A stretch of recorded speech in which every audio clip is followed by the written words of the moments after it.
All who believed were together. All who believed were together. It's quite natural to gather with like-minded people. Every Saturday I gather with like-minded people with respect to sailing. For some club members, the club seems to be their raison d'etre for their lives. For others like me, it's just a great pastime which I love. As a minister, I look at the club's fellowship and I smile. It's something like the churches. It's so important to those people, and some of them in particular. What brings together a group of quite disparate people who might not socialise at all is their love for sailing. We talk about it. We share our frustrations and our great moments. We talk about our sailing, not about the club. Occasionally we may talk about the politics and some of the things going on in the institution, but we talk about sailing, our experiences, good and bad. We encourage one another, we learn from each other and support each other as sailors. Sailing is the basis of the small group of humanity's fellowship. Jesus' disciples met together. After the Apostle Peter's sermon at the Pentecost feast, more people believed in Jesus. They believed he was the Christ. They got together and they fellowshipped. That was so important and still is so important to us today, our fellowship. Some of the reviews this church has undertaken over the past few years, or 10 years or more, what comes out clearly as the most prized activity is fellowship. This is true for all churches. Fellowship is so important. We can ask ourselves a few questions about it. Do we fellowship enough? How should we fellowship? Are our conversations over a cuppa sufficient? Is our fellowshipping fellowship or just friendship?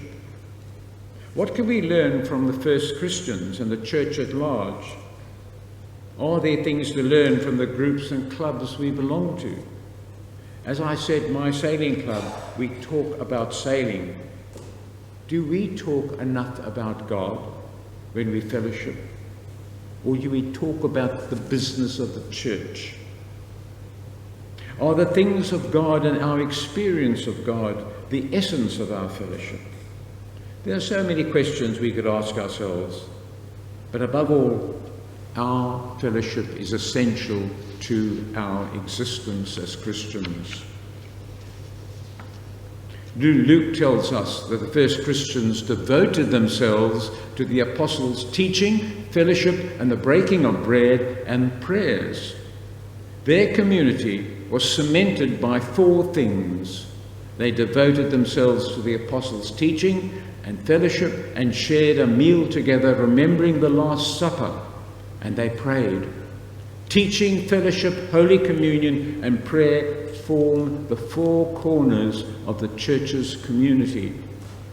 Christian community depends on these 4. Our fellowship, when it is salted and peppered with teaching, Holy Communion, prayer, vitalizes our Christianity. Let's remind ourselves of some of the benefits of fellowship. A good place to start are some of the thoughts found in the book of Hebrews, in chapter 10, verse 24 onwards. There we read, "Let us consider how to stir up one another to love and good works, not neglecting to meet together, as is the habit of some, but encouraging one another." I find that statement fascinating. That's somewhere in the latter part of the 1st century. Surely the church would have had all the fervour, and yet the writer, the pastor, is concerned that we are not stirring up each other enough to love and good works, stirring each other up. And some of us are hanging back. not participating in the fellowship. The writer reminds us that fellowship is a source of encouragement to our faith. And that's the first thing we learn, that in fellowship we encourage one another's beliefs and ethics. You know, it's very hard at times to stand up for our faith in a room where you are the only Christian, or on the playing field where you are the only Christian, or in your club, or even friendship group. We need encouragement. Fellowship reminds us of another important thing. We are not an island unto ourselves. We all are part of a bigger picture, to paraphrase John Donne's poetry. John Donne understood that we are all beings, one with God, and share things together. No one should suffer alone or celebrate alone. To do so is to deny the others of ourselves. Our fellowship with each other makes us who we are. To separate from fellowship, we not only diminish ourselves, but we diminish others. Think about that. Donne writes, each man's sick. Death diminishes me because I am involved in mankind. Therefore, send not to know for whom the bell tolls, it tolls for thee.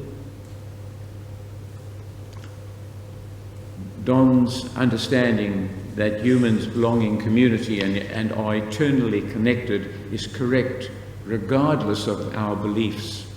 For Christians, we find the same truth in the bowels of creation. It is not good, God says, that the man should be alone. I will make him a helper fit for him.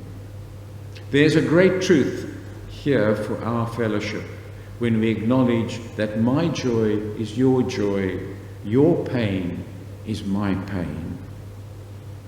For we are connected, first as humans, and secondly as the people of God. A third blessing of fellowship is that it builds unity. The church is called to be united. Paul wrote to the Ephesians saying, make every effort to keep the unity of the Spirit through the bond of peace. Again, in the early church, they were still struggling with the things that we struggle with, to keep the unity of the Spirit through the bond of peace. Disunity leads to disintegration. Unity leads to community. And we have to work at our unity, for the destructive forces of individualism and untrammeled egos will destroy unity. We, Jesus followers, are bound to the ethic of love.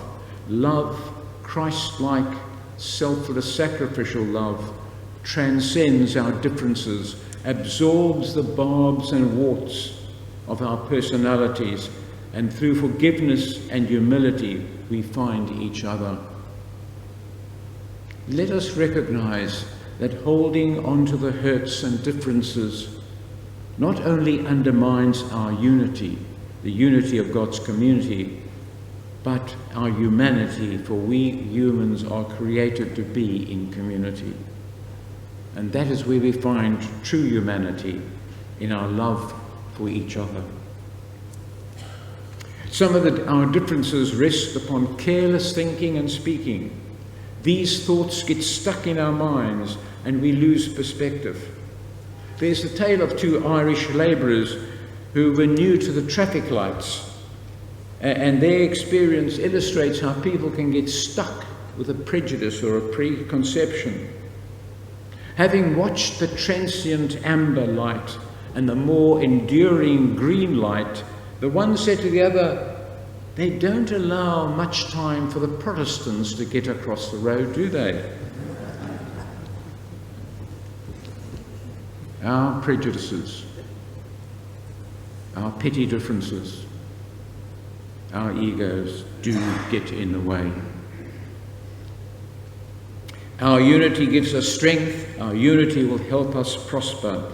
We need to work at it, and be brave enough to do so and humble enough to acknowledge our part in the disunity. An example of how fellowship works is a choir. The choir, under the baton of a conductor, learns to listen to the voices around them and sing together, and by following the conductor's lead, the emotion of the composer's music is brought forth in its beauty. Jesus is our choir leader. God has composed the music, the great symphony of love. And we are the voices that will render the symphony of love for the blessing of creation. As a fellowship of Christians, we must remember that we must sit under the baton of God, of the Good Shepherd, and learn the music of God's symphony of love. The choir that sings with one voice is a powerful and beautiful thing to be listened to. Can you imagine how powerful and beautiful God's symphony of love might be if we sat more carefully under the baton of the Good Samaritan, a Good Shepherd? I've shared with you my club's experience, where our fellowship is focused on an activity which we love and enjoy. And through the fellowship we celebrate and learn and grow as sailors, focusing on and sharing our experience of sailing. We will encourage one another, we will help each other, we will give advice. Constantly happening. Do we do that to each other here? Do we do it anywhere in the church? Would we dare to go to someone and say, either praise them, say, what about this? I've identified a few benefits of fellowship. It encourages our faith.